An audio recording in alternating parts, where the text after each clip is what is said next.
give homage to the Creator, who is like our Father, and who is like our Mother, who is everything that we can perceive, and everything that we cannot perceive, who is everything, yet is no things, who comes to us in the form of the natural rock, who is the light of the heavens, light of the inner planes, as well as the light of our lives, who shines the light for us on the path of Ma'ati, which is the path of truth, justice, righteousness, and harmonious balance, who comes to us in the form of the light of vitality, giving us the strength and the endurance to live and act upon that which we know to be true.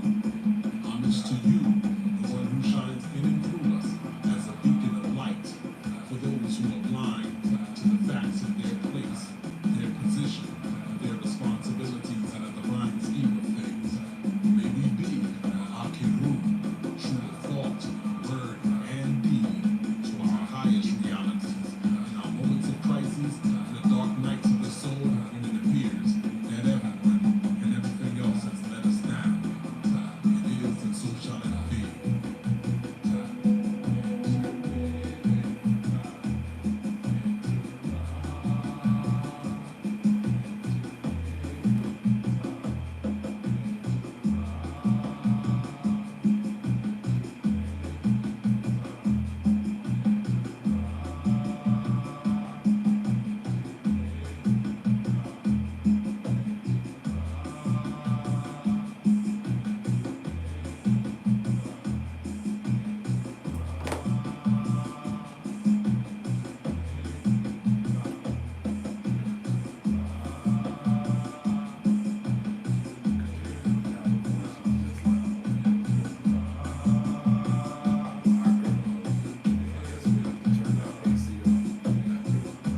Yeah, some people say they can hear it.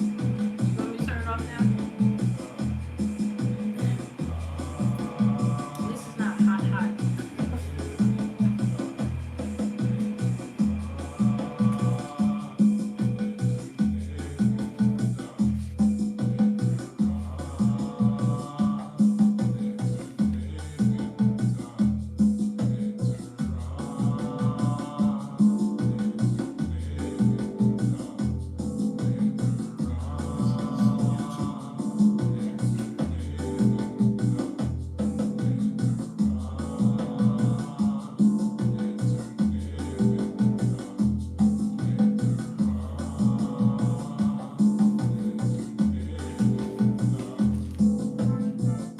Whether you come in your many forms, or you choose to remain in your oneness, that's raw. As above, so below. My physical form is what you look like when your transformation is done.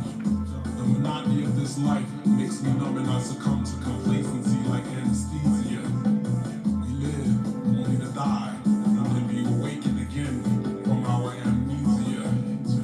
Contemplating our many lives echoes the question of what's this all worth, leaving the only self-evident answer, which is to become sovereign upon this earth.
Oh, you want me to speak? That's a long pause. What's going on? She forgot her role. You usually No, you said you wanted to. You said you had something you Oh wanted to no, say I'm gonna first. just save it to the Okay. part of the All right. So it's me. Okay. All right. See, he confused. See, stop being. So he confusing me. All right. I'll give my on everybody. So for joining us. Apparently, I guess we in good spirits over here. We got jokes first thing in the morning. Mercury's still in retrograde, or did it go direct already? I can't even blame that on Mercury being in retrograde anymore. Do I not, sir? All right. Before we get into the roll call, let's open the way with our prayer. Everyone, please join me by saying Amatuam Panatir, Sawek Tuamant Panatir, Au Duauma, Ketipa Heru. The translation: give yourself to Netta daily, keep yourself for Netta daily, and do it tomorrow as you do it today. We give homage to the Creator, who is like our Father and who is like our Mother, who is everything that we can perceive and everything that we cannot perceive, who is everything and yet is no one thing, who comes to us in the form of the Netaru Ra, who is the light of the heavens, the light of the inner planes, as well as the light of our lives, who shines the light for us on the path of Ma'ati, which is the path of truth, justice, righteousness, and harmonious balance, who comes to us in the form of the light of vitality, giving us the strength and the endurance to live and act upon that which we know to be true.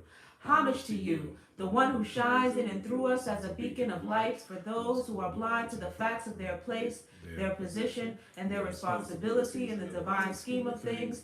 May we be Ma'akaru, true of thought, word, and deed, to our highest reality. And in the moments of crises and the dark nights of the soul, when it appears that everyone and everything else has let us down, so it is and so shall it be. Everyone say, Amen Ma'at. Do on that, sir. All right. The roll call. A bunch of y'all have already told us where y'all are chiming in from because y'all are faster than me.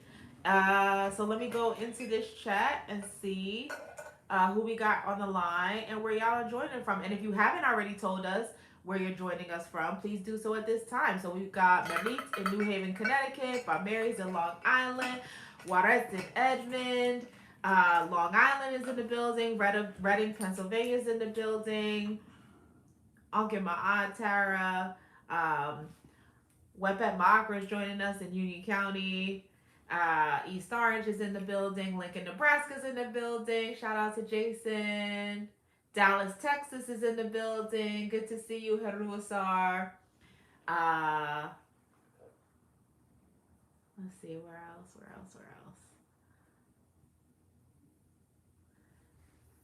Philly, PA, by way of Delaware, by way of New Jersey. Shout out to the shout out to the Central Sioux. Niette is joining us in Philly. Colorado. Shout out to Ra Amin Aum in Colorado. Nice. That is a new one. Kenneth is joining us from Maryland. Duanette, that's what's up. Good to see you. Give thanks. Duanette. Yeah, it's good to see y'all. Good to see y'all. We love knowing where y'all are joining us from. We love seeing y'all on the line. Dua for joining us this morning. Dua for spending time with us, taking time out of your Sunday to commune with us and to chat with us and to hear us share some wisdom and help all of us to realign ourselves as far as this culture is concerned. So we're grateful for you doing that too. And also, like I said, deal with some sacred matters. So let's get to it. You know, I see a few comments about the music finally. You know, we've been playing it for like 2 months and nobody said anything. So let us start with opening with that. So, you know, I want to thank Hemet, because generally, like, I didn't make a big deal about an album release because I threw it out there and it didn't seem like people were interested, so I didn't make a big deal about it. But I never officially spoke on the new Renaissance release. Hemet's been speaking about it every time we have communion, so she says some kind words, and she's the feature artist on there for the most part and stuff like that. Since all the other projects, people loved her voice, so naturally we kept the tradition in keeping her on those tracks. But you know, even with that being said, I have just a concern about us generally as a community. I don't want to complain about the lack of support, but it's just this phenomena that goes on in the conscious community and conscious circle, and it's something that we have to be aware of many of us in here in this chat are initiates. So we have to often separate ourselves from the criticisms that we give upon the greater community, because now for those that are initiated, you know better, and what they say, when you know better, you do better. So we have this thing where it seems like our people, when people are contributing into bringing or moving the culture forward, it almost feel like those people have to beg and cajole for support. And that's something of a concern of mine. So when you see things like people like TD Jakes and Creflo Dollar, they have roughly about between 16,000 and 20,000 members in their congregation, and so therefore they have hundreds of thousands worldwide. Now, when someone like TD Jakes or Creflo Dollar writes a book, in the first week, it's going to be the bestseller just off of the support of their immediate circle. So their people don't see it like, oh, that's for the world. They be like, oh, that's for us first, and we hope the rest of the world get the benefits from it. But it seems like in the conscious community, we do things and it's like people think it's for the rest of the world and not for our people first. So when you see a guru in the Hindu tradition, they never have to beg or plead or cajole their people to support the work of the people. The Jews don't have to cajole the people. And remember, these people think so much of their culture, and they don't feel like they have to do a lot of promoting of the culture. They be like, Rabbi such and such got a book, I'm getting it. Even if I don't read it right away, I'm getting it because he did this for us, not waiting to see if it gets a response from the greater community before you decide to check it out. So once again, this is not about scolding people about whether they bought a new Renaissance or not. It's just about this passive aggressive thing that goes on in our community, and I see it with various contributors to the culture, whether that be Baba Heru's jewelry, whether it be the Sesh Metal Netzer classes, whether it's the various instructors that we have that teach Kemetic-based yoga, whether it's Gods and Glyphs. But, you know, I want to say big up to Sanaket. I don't know if he's on there, but he has a project that he's been working on for several years called Gods and Glyphs. And me and him had some words just as artists and stuff. We have this passion that we're doing for you all first. And, he was just expressing this as sometimes you don't know how to read the people you're doing what you think they said that they wanted, and then when you put it out, it's almost like you're greeted with this curious silence. You're like, damn, did I hit the mark or did I not hit the mark? So you got to look at it. So you have something like Gods and Glyphs, which is for the children, and he had the Kemetic cards also, right? So now if we're Kemetic people, and if you have children and you're part of this Kemetic legacy and you don't have any of the items from the Gods and Glyphs or the Kemetic cards, then we have to look at ourselves as a Kemetic community about, are we really trying to push this culture forward? If in 2023, if you're bragging about 5 years in, 10 years in being initiated in the Kemetic culture and you still haven't taken one course of Metal Netzer, we have to look at ourselves as a community about, are we seriously invested in moving this culture forward? As much as we speak about knowledge of self and self-mastery, so if you're not a student of one of the many Kemetic instructors in our temple, or even the Shrine of Ma'at, or any of the various Kemetic instructors, then we have to really look at ourselves. Are we serious about this thing, moving this culture forward? Once again, I'm talking about not a new Renaissance, but just this cool reception when people are thinking that they're meeting a need. Because everyone got these skill sets because we all believed that we were doing something of value to advance the culture. So it's a weird thing when you're trying to add value in the community that you're bringing the value to. Don't feel that, or this is how it's perceived. Not to say that this is what any of you all do on purpose, but it comes off like it's not worth enough value for you to press like. Forget about buying or even signing up for the course for people to just press like. Like, does it have enough value to say, yo, I see what you're doing, like, or engage and stuff. I see a lot more engagement and conversation about celebrities and stuff when the people that's contributing to moving the culture forward are supposed to be the celebrities of the culture. Like Mark, or you teach yoga. Like I remember you used to post. How does that make it feel when you're posting something that you think the tribe is supposed to be hyped about, and then you get like one like? I mean, it could definitely be disappointing because I know that typically when we're all together and talking about various topics, um, these things come up, yoga and meditation, and Yeah, we should have our own music and this and that. yeah, And so when you have people in the community that can offer the things that we keep speaking about, then you should be supported because we're providing what we talk about and we ask for. exactly. So what I'm saying to that is, here we are. We're a community. Approximately how many we have online now? 30. 30. Yeah, so So according to the analytics, every 2 weeks we get about approximately 200 listens. Is it safe to say that all of the people that live between that 200 and the 30 that's here now, we're all connected on Facebook, Instagram. Everybody's probably friends and followers of each other. So we have to look at ourselves about this passive aggressive thing. So like it breaks my heart when I see all of y'all present what it is that you do that's very passionate, that is responsible for bringing forth the best version of yourself, because this thing grows when we bring forth the best version of yourself. So I'm thankful when I post, a lot of you respond, but I've just got on in the past 3 years, and some of y'all been on 10 years, and I'm watching some of y'all posting and y'all doing things that bring you joy or whatever, and you get like one like, and I'm just like, yo, like, if we're not celebrating each other, why do we think the rest of the world is supposed to care? When you got an approximate communion of roughly 200 people watching you every day do meaningful things for yourself to represent the tribe. We always looking at the gangs, they be repping hard. Everybody reps hard. Even people that's representing false things rep hard, and yet we claim the origin of a lot of these representations. We're not repping hard. So my thing is, let us remember, we're talking about disruption, we're talking about shadow work. So let us look at ourselves in the mirror and start being honest with ourselves. Like, are we being passive aggressive towards one another, or are we straight sabotaging?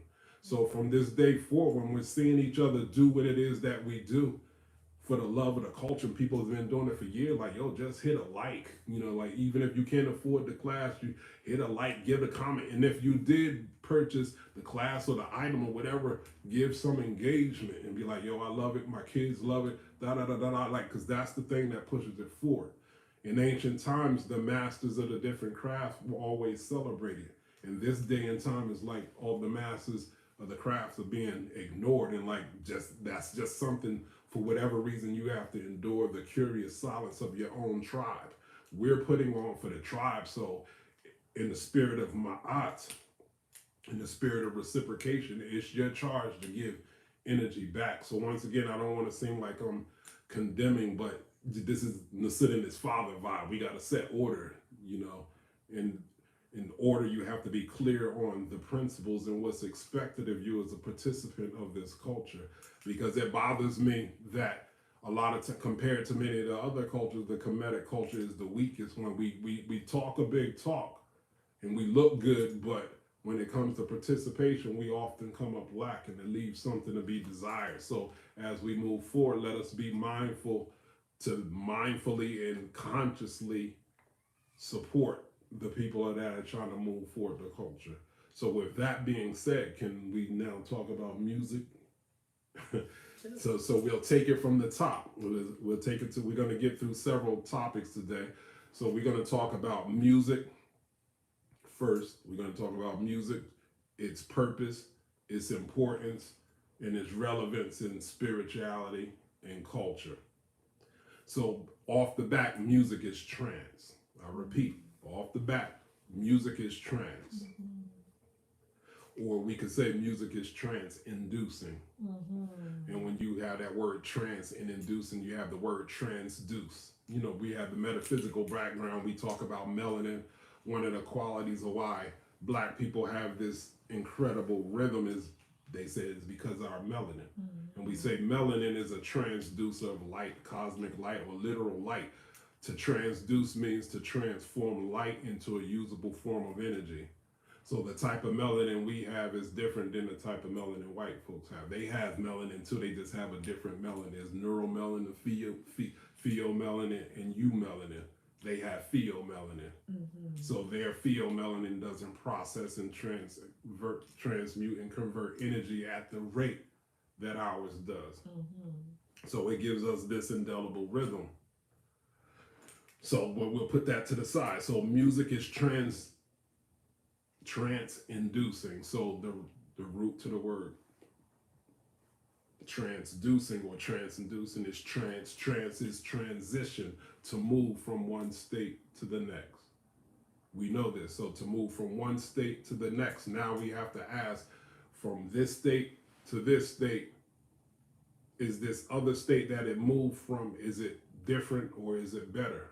Better and different is often two different things. So yes, music moves its transition. So music makes you move. So the root to the word music is muse. Muse is a Latin and Greek word, is rooted in the Latin musa and the Greek mausa, which means to gape open.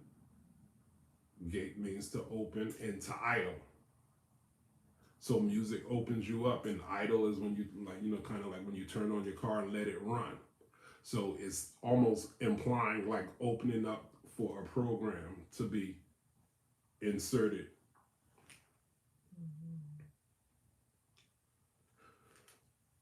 Mm-hmm. Muse also is a word that you can find in Greek mythology as the daughters of Apollo. Mm-hmm. They were responsible for inspiring literature and music. So that's letting you know that music is a code. Music is a program. Music has a purpose, but its purpose wasn't just, for you to just go into reckless abandonment. If you're gonna go with the mythology, the Greek mythology, if the muse were the daughters of Apollo and they were responsible for literature and music, we're talking about music and literature that advance the culture. When you talk about mythology in general, you're talking about theology, the study of the divine. So it's talking about advancing the culture through music and literature, not just something that you do just to make you feel good. So what we're establishing is music can and it will influence you. So contrary to popular belief, there is some truth about the negative effects of hip hop.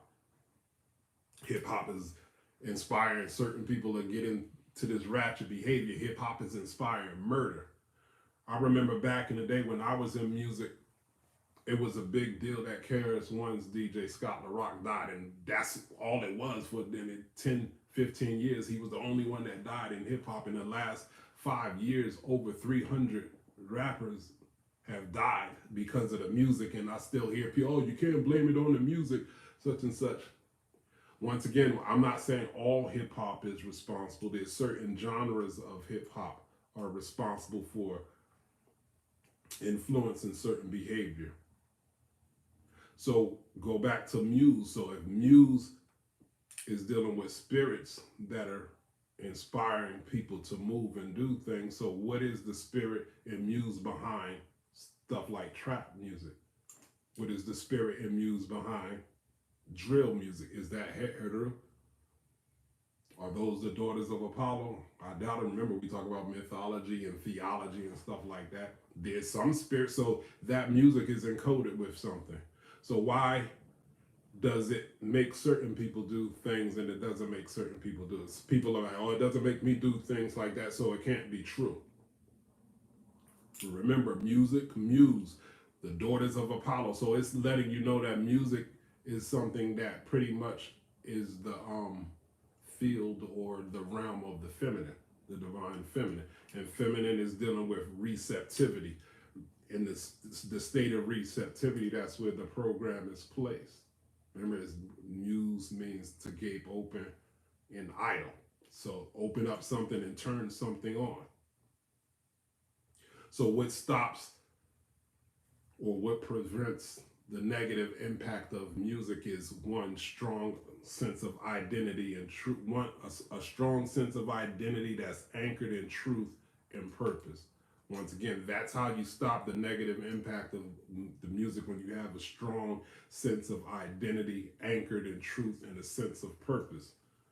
It is the undisciplined feminine in a person's psyche that makes them susceptible to these various behaviors. Once again, the undisciplined feminine that makes certain people susceptible to certain behaviors. So we have feminine in our psyche, we have masculine in our psyche. So when you're anchored in self, in truth, and there's a balance between the feminine and masculine in the psyche. The masculine brings structure and order. So the femininity has the program. The masculinity brings the structure and the order. So your strong sense of self that's rooted in the balanced psyche of masculine and feminine, that is your guard against doing that nonsense. A person who's strong and anchored in their truth, they be like, yo, that song is foul as hell, but it's hot. I can't deny it got a bop to it. It ain't gonna have me doing the crazy stuff they doing, but I will admit, and we've all been in them situations, we can rock to some stuff that we probably shouldn't be rocking with, but we ain't out there doing foolish stuff. Yet some people with the undisciplined feminine, they see it as a truth and that they gotta act on it. So, because they're in their feminine, they're sympathetic, they're empathetic, their nervous system is being overrun. So when the artist is saying something, they feel like they gotta live it out. Not that the artists are telling these people to do these things, but the artist is expressing their truth on the track. They're feeling themselves. So get that into the psyche of a person that has a sensitive nervous system. They feeling it too. So you talking about the sort of artists out there talking about their past experience, what they did, a nigger this, a nigger that, and they be like, yeah, yeah. And next thing you know, they're doing it and they don't know what happened. So yes, music can and will influence you, but it comes down to your knowledge of self, your sense of self, and are you anchored in truth? And do you have a balance of the feminine and masculine in your psyche? Mm-hmm. Now, our ancestors' view of music is different than our view of music. That's right, frequency and vibration. I'm on. Our ancestors' view of music is different than our view of music. Our view of music, we're using it for commercials. It's constantly in the background. We doing our homework to the music. Our ancestors didn't have radios. They didn't have cars. First of all, our ancestors were consummate musicians. They didn't have radios. They didn't have cars. They wasn't listening to other people. Our ancestors played instruments. To play an instrument, you have to be trained. And to be trained means it is the art. And in our traditions, the art is science. The art is sacred. Mm-hmm. So music is a whole sacred art. Mm-hmm. Same with dancing. You have to be trained in the sacred dance. And so dancing is an art. So therefore dancing is sacred. Mm-hmm. Same with singing and hesi and chanting when doing the hariki. Mm-hmm. So now what was the purpose of the music to them? They weren't just singing songs just to express themselves. And according to the tradition, our people, when they did music, they were telling the stories of a people, the struggles and journeys and triumph of the people. You see some of that still in hip hop. People are telling their stories, what they've been through. What's that song? Win. Yeah, no matter what, my money on my mind, I can never get enough. That one. Now sing something from a new Renaissance. Yikes. See, that's it. a rock. So Hinette got it both. She's strongly rooted in her masculine and feminine. Oh my gosh. So they tell the stories of their people, the journey of their struggles and their triumph. They invoke the ancestors. They call down the ancestors. They evoke the ancestors, charge and ask the ancestors to do things. They venerate and celebrate the ancestors just because. They invoke the Netru and the Orisha, and you call them down. They evoke the Netru and the Orisha, charge them and ask them to do things. They venerate and celebrate the Netru. So now in African tradition, so when a woman or a mother is making her food, she's not bored. She's not doing things begrudgingly. You know, back then they didn't have no music to play in the living room or whatever. So what did she do? She started singing and chanting the songs that she got from the ritual. Our people didn't just sit around and watch musicians play. Everybody, it was very interactive. So she's singing the Hesi and the Oriki from the ritual while she's making the food. This is the metaphysics. Now thanks there's something called transference that's going on. So you see in the African culture, they be mixing up cornmeal and okra and stuff, and to our Western sensibility, you be like, yo, that looks kind of disgusting. She mashed it up with her hands, but to them, it's a feast. They be like, Umi, they be, oh, this is beautiful. This is a feast. Because she's got out the way, because she was singing them songs. She's aligned to the muse. Remember the code, the instruction. She's aligned that she got from the ritual. She's got out of the way that's being transferred to the food. So now we could put the food under a microscope and there will be no evidence of no improved nutritional profile, but we're talking about electromagnetic induction. Science hasn't gotten there yet. We're going to get to that. Science is slowly catching up. They be dissing and calling stuff pseudoscience till it's not. We're about to get into that. Same with the blacksmith and the craftsman who's about Ogun and Ptah. So he ain't bored in his lab. Every art and skill in African society had songs and rhythms. So the blacksmith had the Ptah, the Ogun song that he got from the rituals with the ritual dancers and the drummers. Once again, he's hitting and blinking and he's getting out the way and he's aligning himself to the muse, and certain things is being transferred into his piece of art.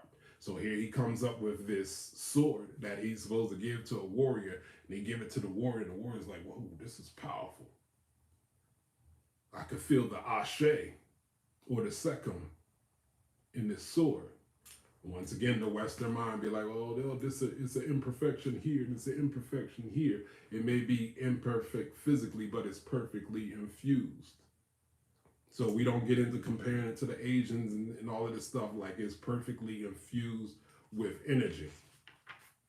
So we have to ask where you at and where we at with our music. So us as Kemetic people, like I notice when I'm speaking to Kemetic people, they have a vast background of music or a vast collection of music. We have certain people that listen to Native American music and they be like, oh, that helps me stay in tune with spirit. Some people listen to the Ifa and the Santeria Arikas. Oh, that helps me stay in tune with spirit. Some people listen to the Hindu chants. And all of it rock. I'm not here to be no culture police and be like, oh, you're Kemetic and you're African and you should only listen to, some people be on it like that, but that's not what we're talking about. But you'll be hard pressed to find a Native American listening to Yoruba Orikis to be more in tune with the Native American spirit. That Native American person is not going to listen to the Hindu chants to be more in tune with the Native American spirit. So the African American or the American African practitioner of the Kemetic legacy, we found some way to do it. They'd be like, yo, I rock with it all, and it's somehow enhanced all our spirituality. So it can be done. So it's nothing illegal to listen to other people's music to tap into spirit. It's just that when people are usually initiates and part of certain traditions, they just kind of lock in to the music of that tradition. Mm-hmm. So now, when I made a new Renaissance, I made it for Kemetic people to feel good. Not just to feel good, but for it to feel good because you got something that's made by a contributor of the culture that's trying to move the culture forward, who had our sensibilities in mind when the music is being made. I don't know if some of you've done it before. There's a bunch of so-called Egyptian music or whatever, Egyptian-inspired music. No one really knows what it sounds like, but you have people that's be trying to go for Egyptian sound, and it's usually sounding Arabic or whatever. Mm-hmm. And some of us have that in our collection too. And I'm not talking against any of that, but here we are, Africans in America at our current state. We have a certain music sensibility. I'm aware of that. That the ancient Kemites, they weren't drum heavy. They had the presence of the drum, but it wasn't drum heavy. So, but we drum heavy over here. Remember, so, you know, we came from Kemmunion, West Africa, over here. So we brought a lot of cultural elements from our whole evolution of a people since the beginning of time. And that's what the so-called African American is. It's nothing to be looked down upon or ashamed about. We're the culmination of the whole African experience since the beginning of time. So all of that has to be reflected in our practice. So we can't always just practice an ancient form. We have to be like our ancestors and contribute to the culture. So they had harps. I can't play the harp. You know, I have elements of flutes in the music. I got the drums. I got the claps. We're very drum heavy. Drum represents the root chakra. The root chakra is not a bad chakra. The root chakra is about survival, but it's also about thriving. So we threw some Hesse on top of the root chakra to elevate it, because it's about walking with elevated or ascended consciousness in the current times. So all that to say that a new renaissance is encoded to make you feel good. If you listen to it, it's going to make you feel good just on general principle, and it's going to elevate the energy of the room.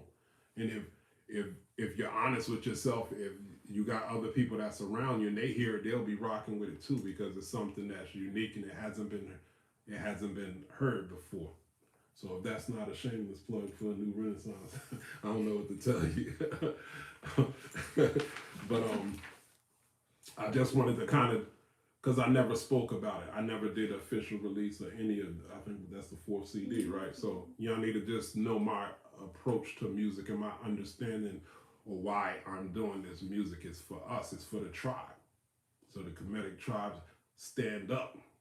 As we go 23 and forward, we pressing down full throttle forward. We got to stop having all these conversations convincing you to do whatever what you already agreed to do.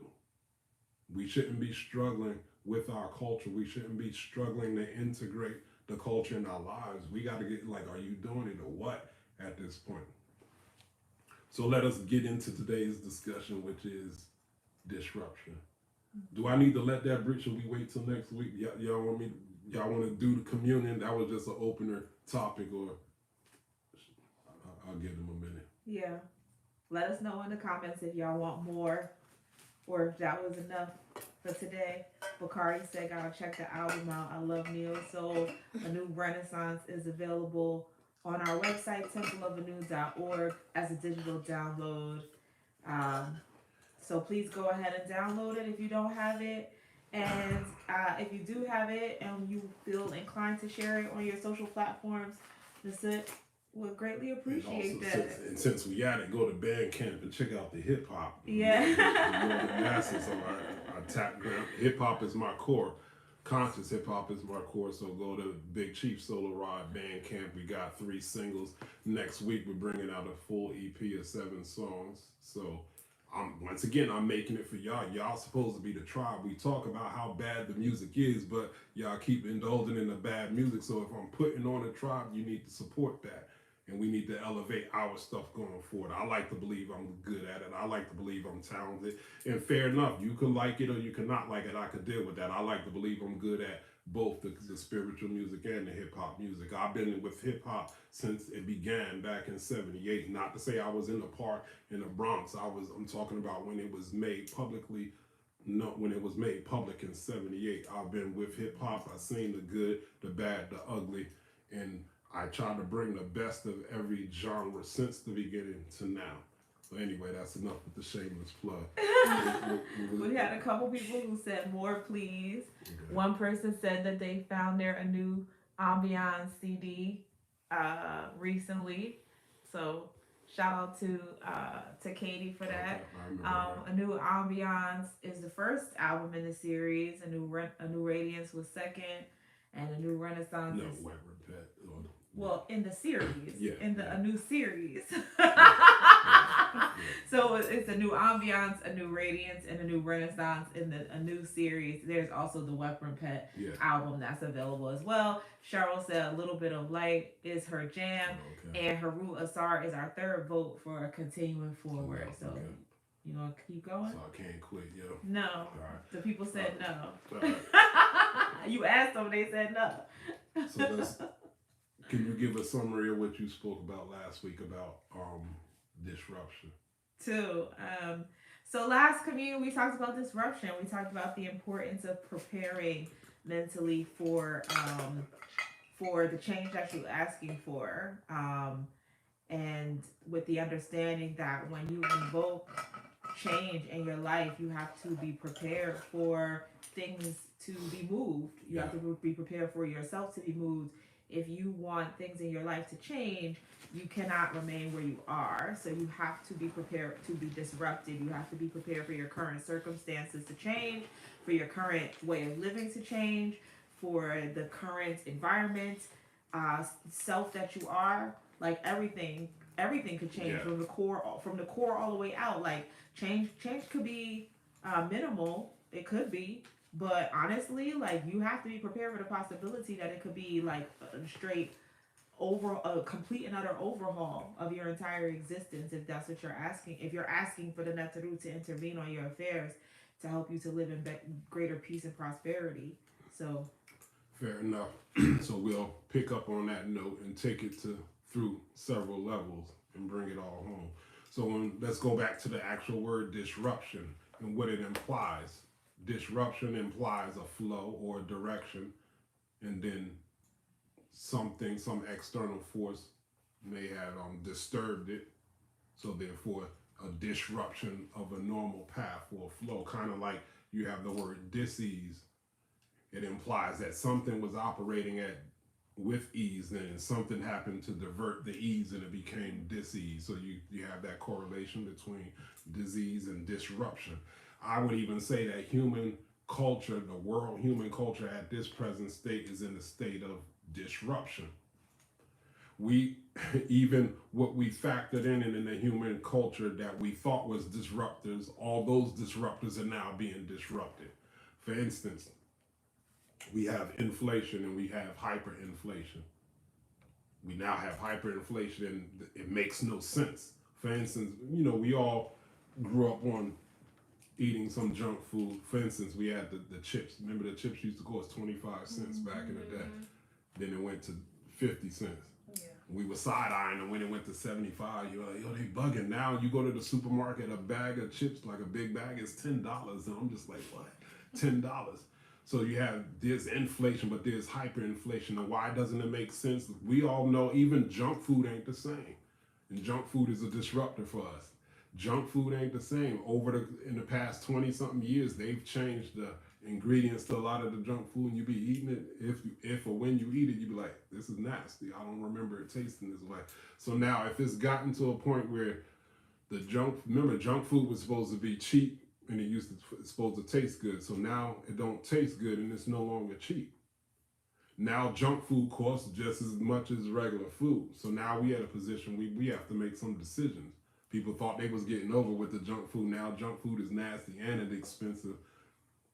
Now we have to look at this. We have to look at the principle that we have to learn from the Hermetica about rhythm. There's one called rhythm. And it's telling it gives the metaphor about the pendulum swinging in one direction, then it goes into the next direction. So let's use the metaphor feast for abundance and famine, dealing with scarcity. So when we're in feast mode, we all have to remember in Ma'at to live in truth. Ma'at also means centeredness, to live a centered life. So even when you're in abundance, you're supposed to just be good. You ain't supposed to just totally indulge in abundance. You got to stay good, because when things are less than abundance, you still got to stay centered. So when it goes the opposite direction, because life just be life, and that's just what it's supposed to do. You can't take it personal, because it's telling you that that's the principles of life thing. In the Bible saying, this too shall pass. So people look at the bad stuff and they be like, and this too shall pass, my son. And be like, Negro, when the good stuff is going good too, and that too shall pass too. So you have to check yourself about your centeredness. Will you be just as centered in scarcity as you are in abundance? So now we see that centeredness is the best way to go, and that a lot of times people be looking for excuses to justify extreme emotional states. So abundance is cool, but people be like, You can't go around just being extremely elated and joyful, especially if you ain't going to keep that same energy when it's in scarcity. So being centered is a principle of us as Kemetic people, is letting us know when you're centered, you're always going to be good. When you're centered, you're always going to be, it's always going to be present in your mind at any given time. You'll always have 3 resolutions to any source at any given time. I'm going to repeat, when you live a ma'at or centered life and lifestyle at any given time, no matter how bad a certain circumstances with something, at least 3 different options for resolution to pop in your head at any given time, because that is the result of a disciplined, meditative, prayerful lifestyle. Another disruption is the lies of the government.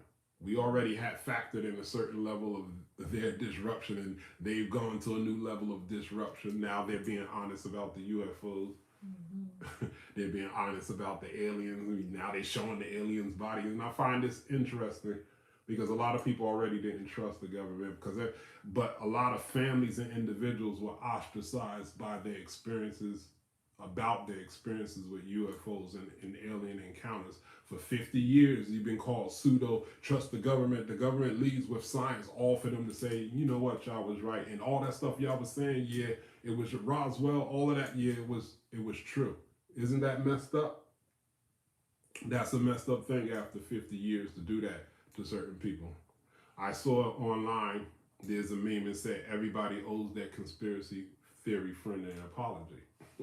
So a lot of stuff that's been saying is about to happen is actually coming into fruition now.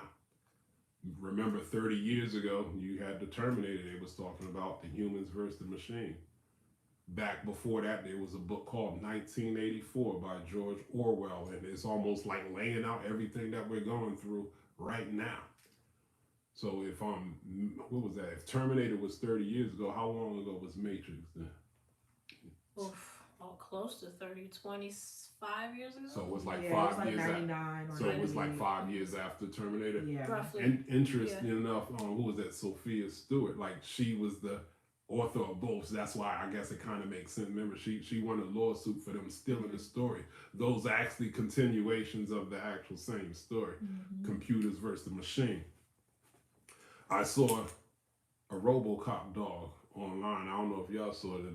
The police was raiding the hood and they had that RoboCop dog, and I'm just like, damn, that's crazy. Yeah, I've seen RoboCop dog. I'm like, that's serious. Mm-hmm. Then I saw kind of like I think that movie I, Robot with Will Smith back in the day. So now I'm seeing the machines do flips, and they sharpshooters, and they could run, and I was just like, yo, this is scary. So this is like, damn, didn't they see the Terminator? Didn't they see Matrix about the AI versus humans? So now you're about to make the AI the police force. You bring an AI, and I think they got them AI dogs in New York too. I've seen an article about that. Where am I getting to with this?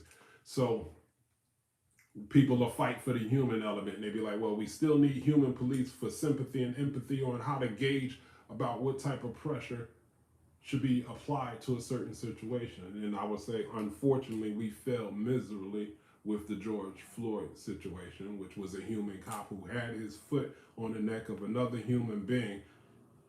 Where was the sympathy? Mm-hmm. Where was the empathy? Mm-hmm. Was it racism? Was it because he was black? Was it because he was black and on drugs that he thought he wasn't deserving of the sympathy or the empathy? So now, what if they put that RoboCop dog in that RoboCop thing that could do flips, that could jump and run and fight and all that? So what if they put that, and now it's no longer about white and black, because that thing will have its knee on your throat, whether you black, white, Filipino, or anything. So is that the beginning of a new form of racism, where the computer be like, you silly human, you have split energy. You have contradictory energy. You are out of order. I'm set to put you in order, and they ain't gonna feel sorry for you. So is that the beginning of the machine versus the human? Or is it still human versus human, because it's humans programming the machines that have a level of dominion over human beings that's never been seen before on the planet? That's something that needs to be looked at. So excuse me. All right, so the AI dogs, AI police is happening in Hollywood. They're fighting, the actors are fighting to keep their likeness. Hollywood wants to integrate AI into the thing. They pretty much like this. They want to pay you $200. Like if you're just a regular actor, they'll pay you $200 for the day, but they want you to forfeit your likeness that they could use for perpetuity, meaning forever, without your permission or how they're using your likeness, and you won't get paid for it. So now you see your skill set is becoming non-viable, and you as a human being is becoming non-viable. So you see that, you heard about it in music. They are, you know Drake, you know The Weeknd. They took their likeness and made a song that's gotten crazy popular, and now it's up for an award. There's no laws to protect humans from this. Drake or The Weeknd cannot be paid for that. So they done took their likeness, made a whole song, and Drake and The Weeknd can't get paid for it. You see at the supermarkets, you could barely get a cashier. You see them take it out the banks for the most part. So slowly but surely they coming for you. So is it getting down to the human versus the computer? Are they saying there's no more value in human life? These things are disruptors. What about the sex and gender wars? I ain't even gonna say the sex and gender tension. So they'll tell a girl at 15, you can't deal with a boy that's 18 or 19. He's too old for you. You're not ready for that. It can mess up your life. They tell a boy or a girl at 13, you can't join the gang. You shouldn't join the gang. That's not good for you. You can mess up your future. They keep changing. Oh, you got 18, you can't buy cigarettes or alcohol. You got to be 21. They keep playing these games, but yet in grade school, they're telling the kids they could pick their gender. And they got drugs set up to get them on a hormonal protocol so they could be what they want. So he's like, so where's that same energy when you say, hold up, you might mess up your life, you might change your mind? Where is that?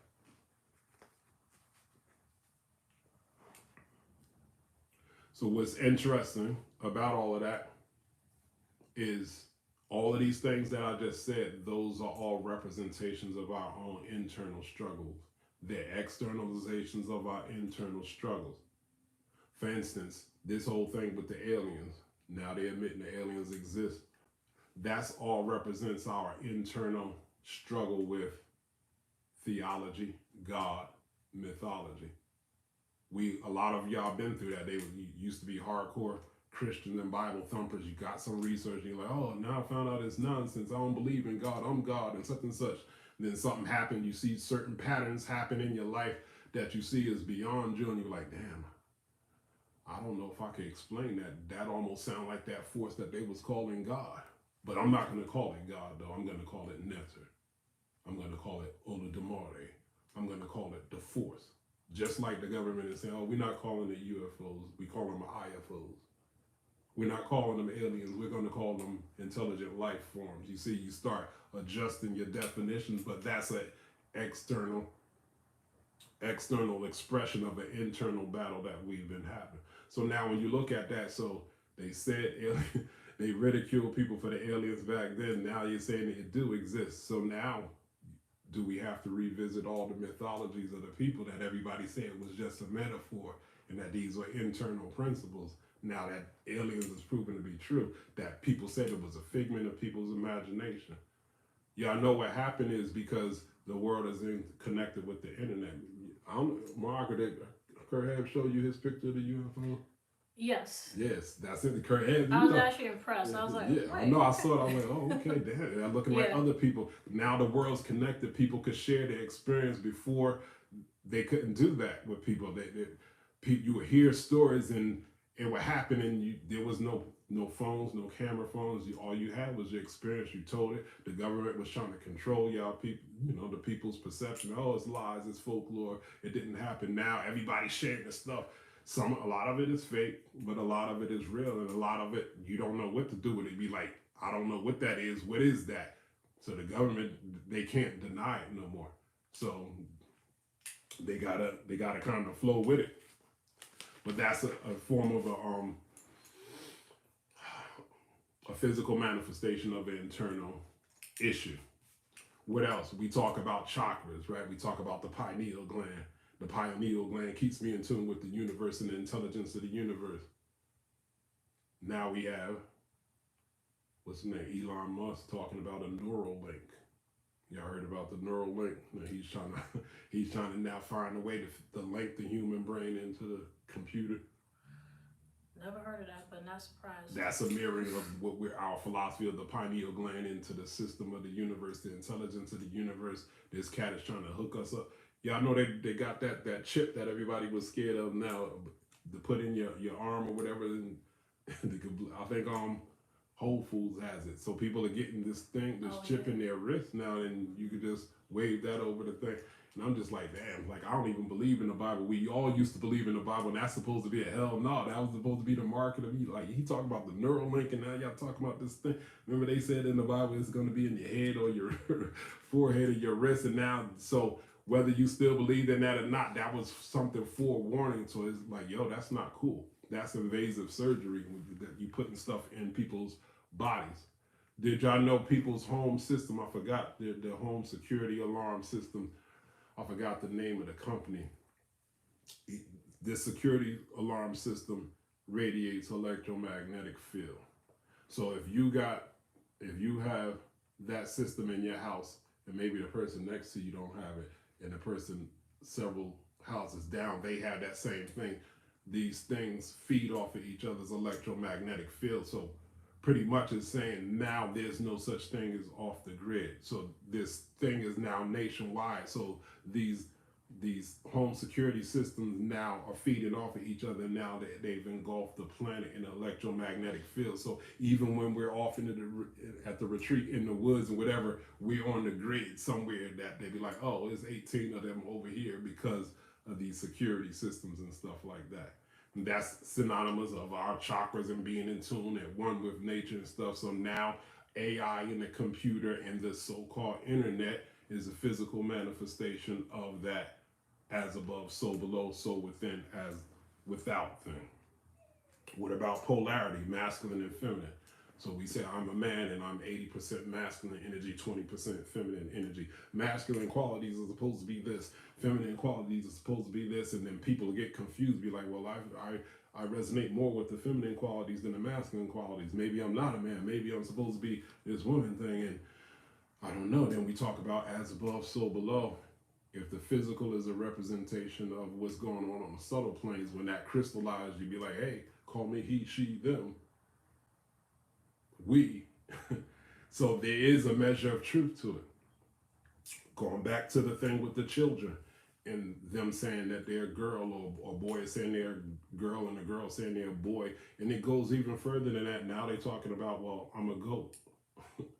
And if people lost their job because the teacher failed to address a child as a goat or whatever. So now everybody gets to just make up stuff and once again, that goes back to spiritual principle. I'm in tune with everything. I'm in tune with nature, the animals. I have this relationship with the dog. I could talk the dog's language. I think I was a dog in a past life, so I think I'm gonna identify. It gets crazy. So when do you really take a step back and look at it? So disruption allows us to reassess how we view ourselves and question ourselves, like, am I who I say I am? And am I really being the best version of myself? Disruption is a charge to fulfill or complete your shadow work. I repeat, disruption is a charge to fulfill or complete your shadow work. So you have to ask, is it really cool to let my child choose his gender? What does that say for me as a parent? Is this really beneficial for human culture? Will this really make it a better planet if I roll with this? Was it really a good idea to support technology to now displace and disfranchise so many human beings? Was it really cool for us as a people to sell our farms and now we're slave to the system? Now we no longer garden. We sold our parents' property because we wanted extra accoutrements to feel good about ourselves. Now we got nothing. Now we have to depend on the system. So this is, y'all see what I'm saying? It's a challenge. It's a charge to fulfill or complete your shadow work, to let you know that you participated in every part of this. So this disruption, which is a reflection of your shadow work, is giving you biofeedback from the universe, saying this is the result of the decisions you made. This is the result of the decisions you made, and this is a result of the decisions that you failed to make. That's what disruption represents. And you have people who are conscious disruptors, and then you have people who are unconscious disruptors. The conscious disruptors are the woke folk. They just decide, like, yo, you think it's too sweet, and I'm just gonna rock your whole paradigm by telling you some disruptive information, and just because you just need to know. And they be feeling good about disrupting people, and they be feeling empowered by disrupting people. That's a conscious disruptor. Then you got an unconscious disruptor. It could be people like us. You'd be like, yo, I meditate, I'm feeling good. I pray, I feel good. Even though they say the world is messed up, my world personally is going good. And my personal creed is, if I can't do anything directly about it, I ain't worrying about it. And that agitates certain people. They be like, this fool think it's sweet, but he mean it's good. You know, like, yo, my life is good. I can't help what's going on overseas. I'm good. I got my promotion, my business doing good. And so that they're just living in a different frequency. And so you become an unconscious agitator of other people that live in fear, and they want you, they're upset because you're not living in fear and angst and anxiety like them. So now those people are spreading rumors to tarnish your name, trying to get you fired from the job. So you're an unconscious disruptor of conscious disruptors. You see how the thing kind of like all feeds into one another.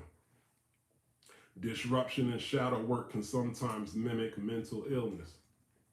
Meaning, how does that look when people go through what looks like meaningless radical changes in their personality? You know, you got people that just, you know them to be one way, next thing you know, they don't change their whole hair color, they change their life trajectory, they're unapologetic and indulging in questionable habits because they're working through their shadow.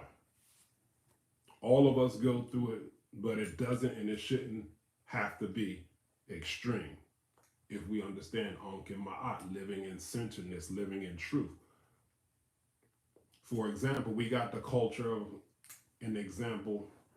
We have the example of our culture and our ancestors, and we have text for context and perspective on how we're supposed to conduct ourselves through crises and shadow work. So as initiates, we no longer have the privilege of acting without a sense of checks and balances. It's one thing if you're uninitiated in the world, you're like, damn, they're doing some serious shadow work. I hope they get some help. I hope I'm able to receive help. I hope I'm able to help them. But as an initiate, you were given the tools, whether it's meditation, whether it's prayer, whether it's cleansing, whether it's getting divination readings. You have the tools to always keep everything in proper perspective, and you have the example of your ancestors. So even at your worst, you should be dealing with things in a marketably evolved way, in contrast to the uninitiated. So this is about discovering yourself and being authentic to yourself at the same time, while at the same time not bringing dishonor to your family, your ancestors, or your tradition.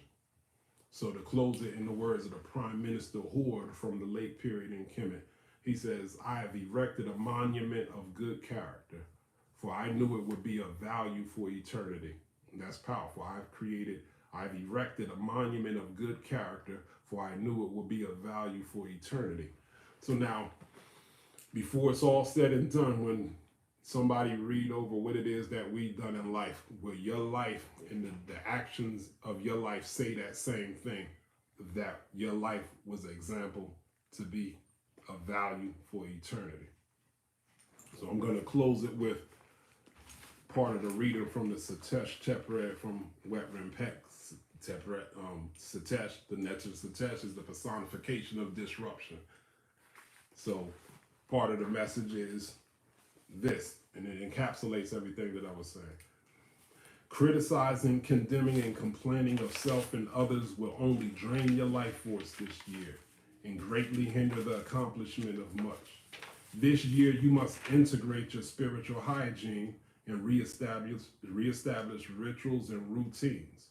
Utilize tools such as breathing and meditation and seek support with energy to work to help you clear energetic blockages.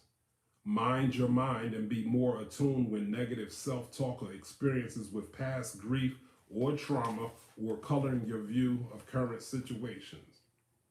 Be careful not to let the pain of your heart rule your head or to rely solely on your intellect in order to suppress feelings that you rather not address.